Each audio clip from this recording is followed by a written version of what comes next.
หอนย่ำหอนเวลาเย็นสี่เสียงมันก็จันออกจากหูเลยพี่น้องหลังจากยืนในหูปิดปีในเวลาออกมาห้องแล้วหาอยู่หากินออกมาแพร่พันธุ์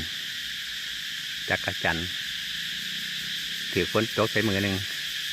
มุนกันจากหูได้แล้วอยู่ใส่ตัวเพิ่นเสียงห้องตำจะบกม่วงคนแล้วก้อยขั่วทอดเมนูจักรจันบรรยากาศยามแรงเย็นๆช่วงนี้ฝนเศร้าตกแล้วฟังเสียงธรรมศาสตร์จักรจันในแมลงพี่น้องฟังไป